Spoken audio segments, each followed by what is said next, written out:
Hello mga higala, I'm Mitch, and for this video, I will be sharing my fresh fruit tart recipe.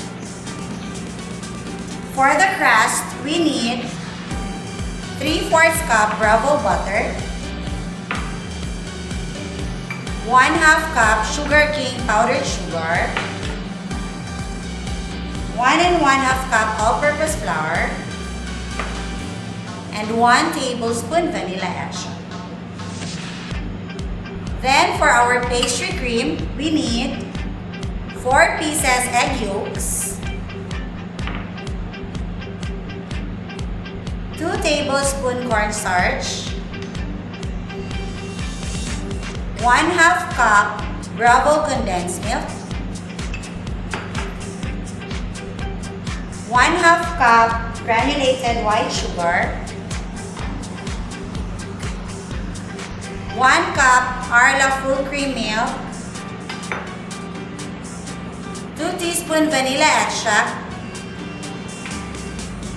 and our fresh fruits. So we have mango, strawberries, and grapes. Okay, so let's do the crust first. So in your mixer, mix first your butter and your powdered sugar.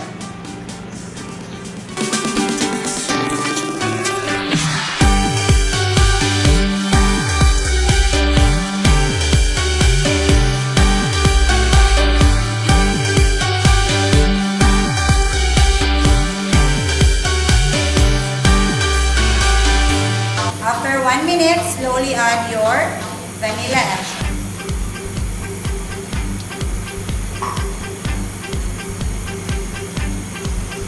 Then, let's put the all-purpose flour.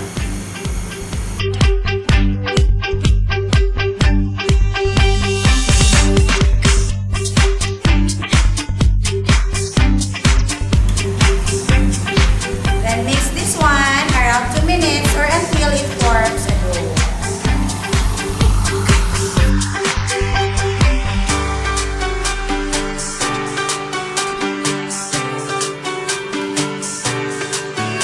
Then remove from your mixer.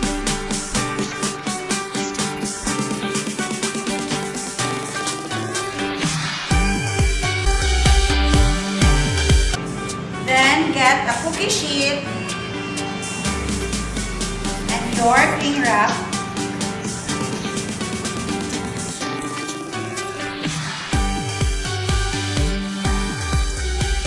Then transfer natin dito yung dough.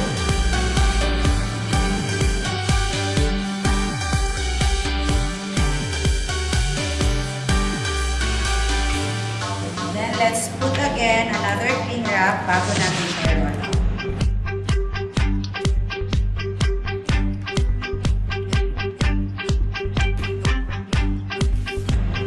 Get your rolling pin. Tapos, roll out na natin siya habang malamig.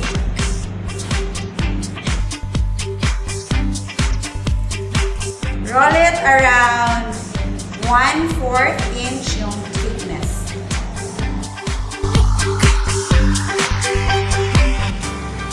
Kung wala kayong cling wrap, you can also use your parchment paper or baking paper.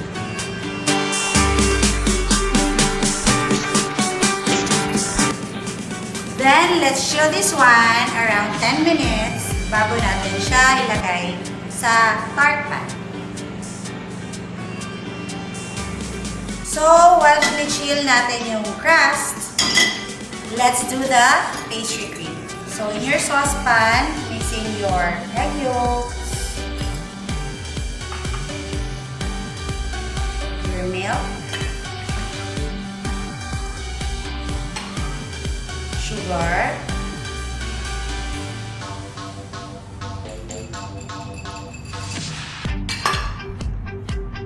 vanilla extract, cornstarch.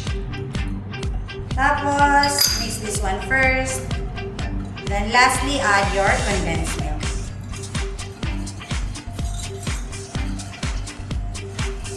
Okay, so let's add the condensed milk.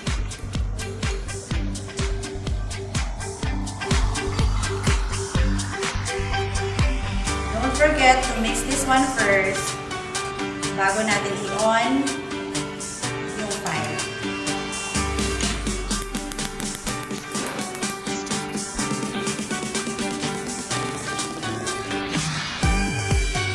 Low to medium heat lang. Then cook this one until thick. Continue stirring para hindi maluto yung egg.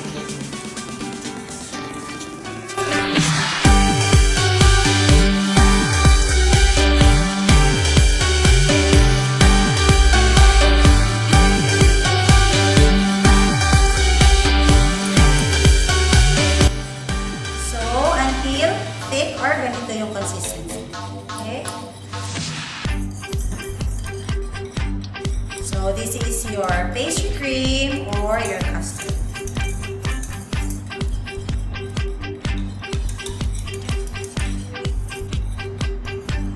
Then, pa-cool down na.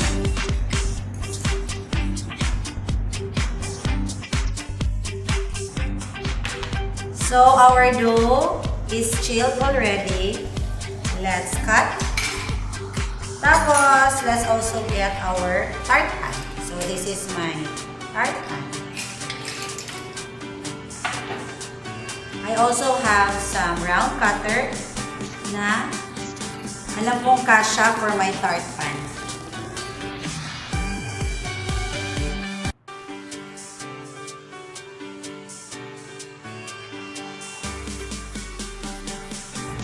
One recipe of this will give you around 15 tarts.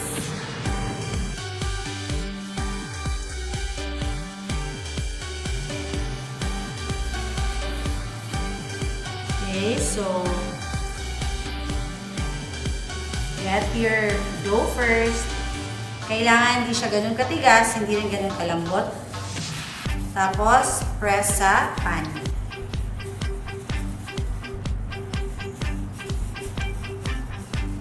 Then, press aside.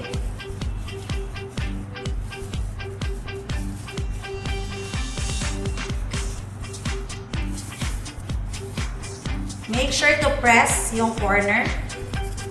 Dito na part.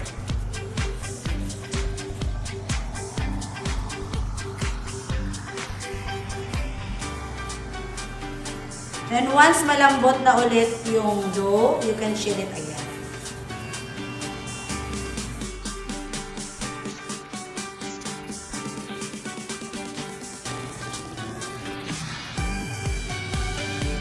After this, pares mo muna around 10 minutes. Then, let's bake this one at 350 degrees Fahrenheit around 15 minutes.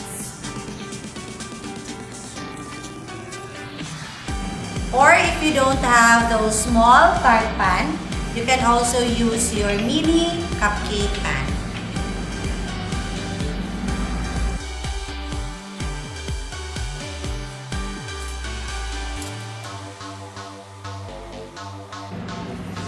Then, bake this one around 10 minutes. So, our crust is baked already. Remove na natin. Around 10 to 15 minutes or until mag-light brown in color. Then, get your pastry cream. Tapos, put in a piping bag para mas easy yung paglagay niyo. If you have baking paper, you can put na agad sa baking paper yung crust niyo.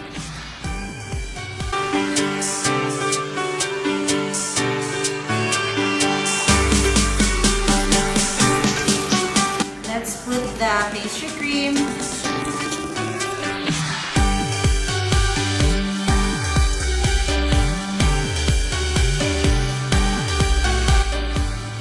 By the way, you can bake 2 days ahead of time yung crust niyo. Then, let's get the fresh fruits. I have here my mangoes. Then, some strawberries.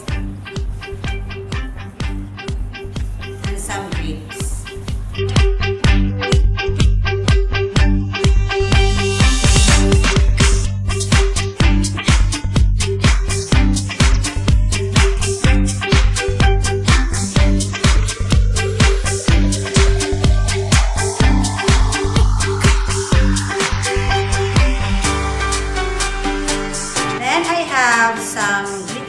jelly here from DLA.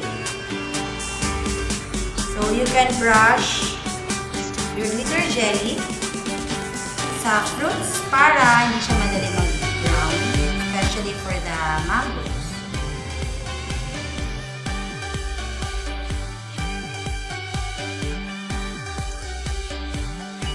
After the glitter jelly, if you have mint leaves, then you can add your mint leaves.